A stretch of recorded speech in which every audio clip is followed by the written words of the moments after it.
Sixth guy, he a visionary. Bring this up to the court. If we are going to be doing opening statements with interruptions, cross-examination with interruptions, I am going to ask the court to admonish and take action against Ms. Love, because I sat here for a year, it feels like, being interrupted on every quality, proper statement, and all the objections are the same. Asked and answered, vague, Your Honor, I'm going to object. Excuse me, Ms. Love. Let me finish, man. You have to. And I'm going to object to being spoken to by Mr. Steele in a speaking condescending manner on the record. I'm speaking with the court. Let him finish, and then I'll let you respond, okay? Thank you, Your Honor. Let him finish. All right. And if we're going to sit here during opening statements, then I'm telling the court, and I don't. Oh no, there's so much more. Let's get into it. So,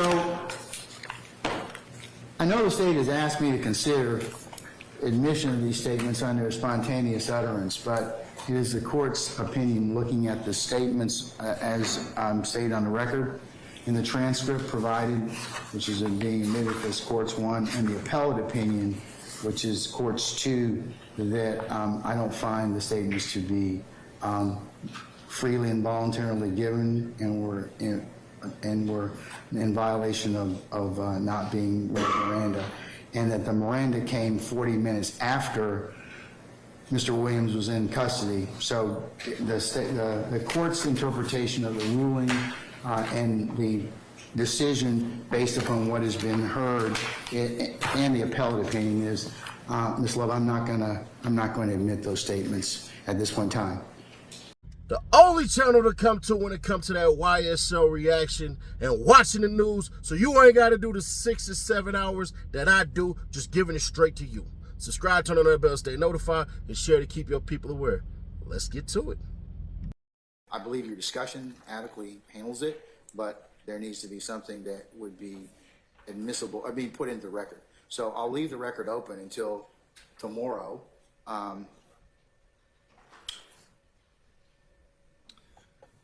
At noon for you all to submit something, and then I'll make a final ruling on that issue at that point. And Judge, I understand what you have just requested in the additional time, but let me object to that. This has been on, this is the third time this case has been on for argument. I've made the same arguments over and over again. The state has simply failed to meet their burden. I think the case law is clear. I object to giving them a second bite at the apple. I think we are in a position for you to rule and or to sever those counts out and or give us a right for interlocutory appeal on those particular counts as well. So I'm going to object to additional time to allow the state to do what they should have done when we were here for hearings the last 2 times. So just want that on the record. All right, so noted, sir. I'll take that over your objection, sir. But I will refer to the state's briefing on this issue if the court is interested in looking back on that. I do think that the Georgia history of felon in possession stuff is sort of irrelevant to Bruin, because Bruin specifically says it's just got to be consistent with the nation's history of firearm regulation. It doesn't have to be, you just have to have a historical analog.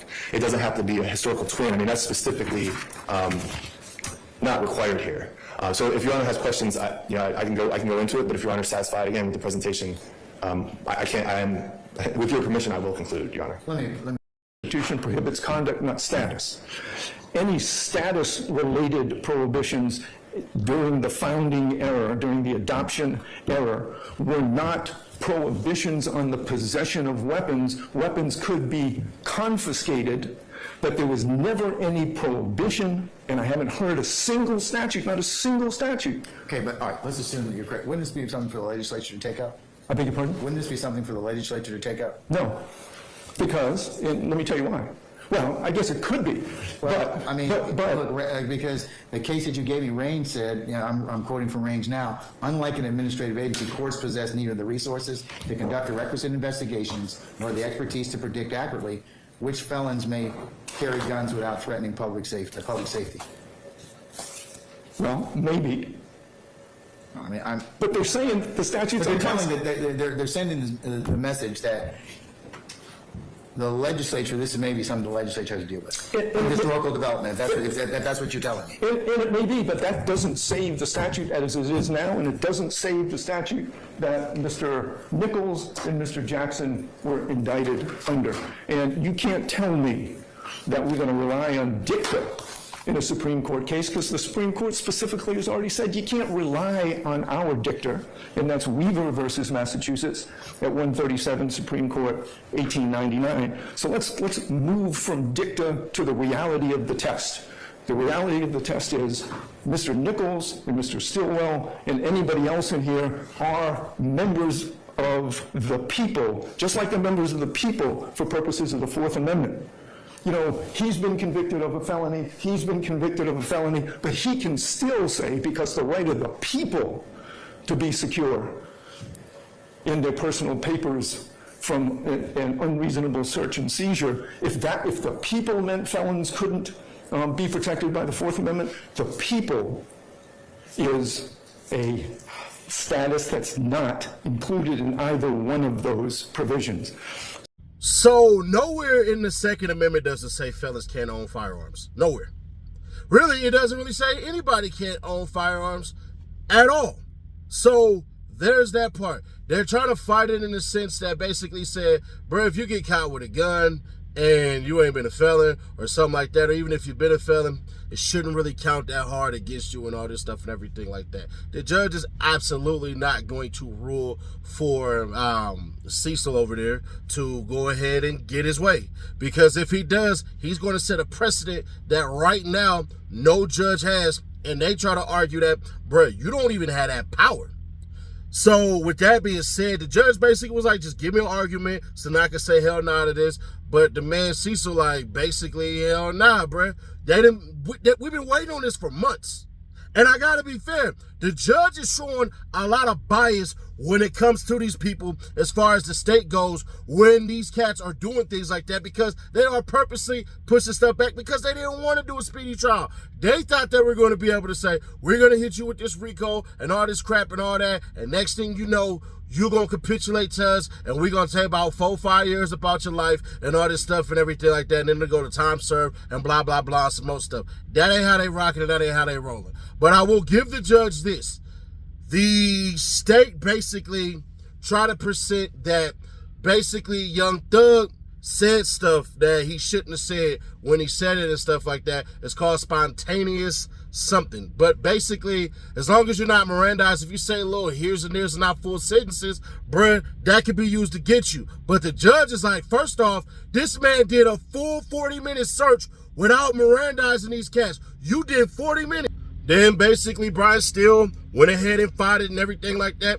And he did get it to a win, but then they had another appellate court that said, nah, actually, when you've been placed in handcuffs, assume that everything that you're going to say is going to be recorded on body cam and all this crap and everything like that. But except these statements in particular that they're talking about, hey, bro, these ain't it.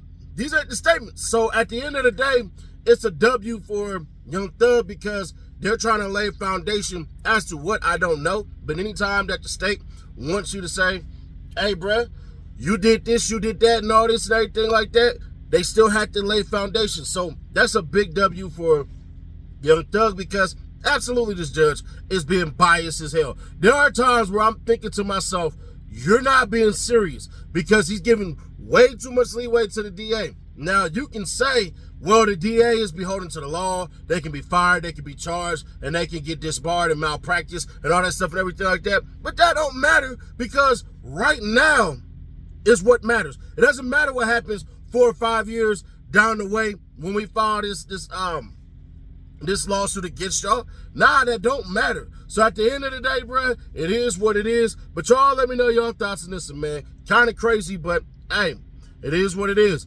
Y'all know where to come to when this YSL and Young Thug RICO news drop. Y'all like my stuff the best. This is where all the views is at. So shit, here we go. What's really hood when I'm through the hood? Nothing be said, we got it overstood. The team fed, yeah, it's really good. Put that on everything, bro, you're never good. What's really hood when I'm through the hood? Nothing be said, we got it overstood.